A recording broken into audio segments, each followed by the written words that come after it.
Hi everyone, I'm Elena and welcome to Makeup Fabulousness. I wanted to let you guys know that I haven't been putting up videos lately because my computer is in the shop. So I'm making do by borrowing a friend's computer to get a couple of my videos uploaded, but it's on a slower pace than usual. But anyways, I wanted to get something into you. So right now I am working on the Flashdance palette from Sola Look. Now when I first heard about this, I was so excited.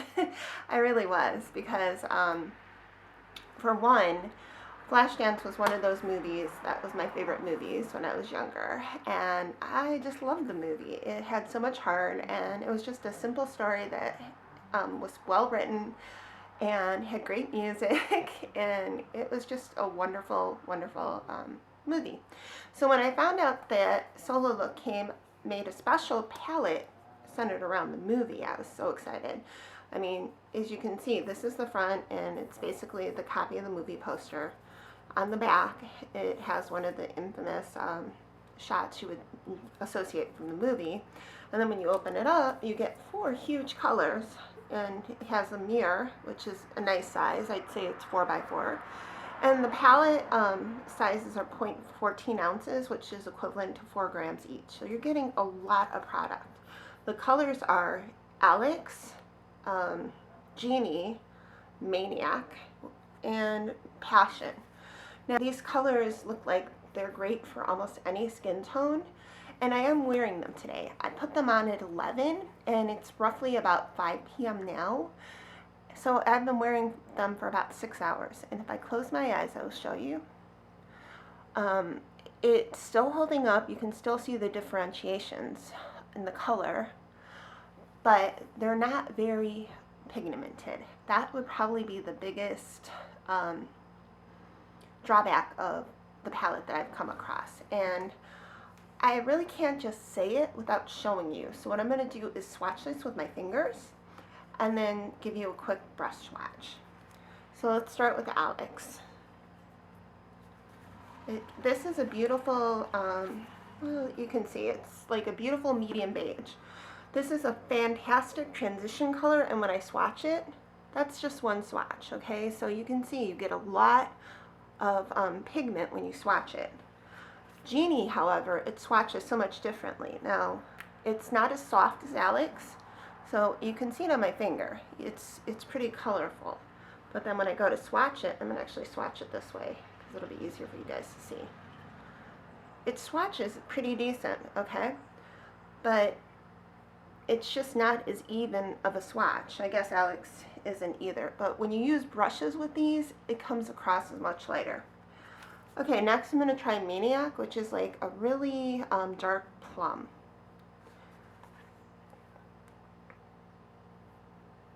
Now on me, it's, as you can see, it's almost blackish plum. But on somebody with a deeper complexion, probably medium to dark, this is probably going to look like a gorgeous plumish that will really show up on your skin. This is just my assumption. And the last one is Passion, which is a dark chocolate brown. So this one swatches pretty well. And I wanted to give you really good swatches. So they swatch, as you can see, pretty well. I know it looks like Alex doesn't swatch that well, but when I actually worked with this, this is the softest of all these mattes. The others tend to be a little bit more firm and not as, to me, it's like even though Alex is a light color, that's why this is deceiving. Well, also I swatched it the other way. So let me do one more swatch just to be fair to Alex. Okay, so as you can see, they're pretty consistent as far as swatching goes. Now what I want to do is do brush swatches, because I think that will make a huge difference. And I'm going to do this on my other wrist. So I have this little shader brush by Echo Tools. I'm going to go ahead and just swatch it this way. This is Alex.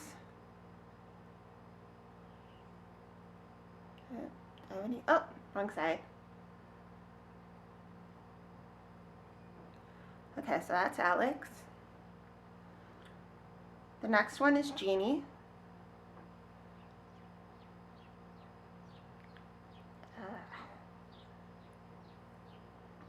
The next one is Maniac.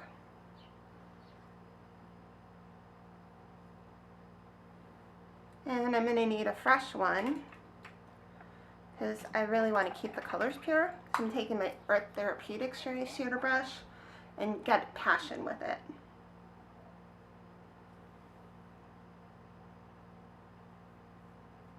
Now when you put the comparisons here, you can see the differences with the swatching.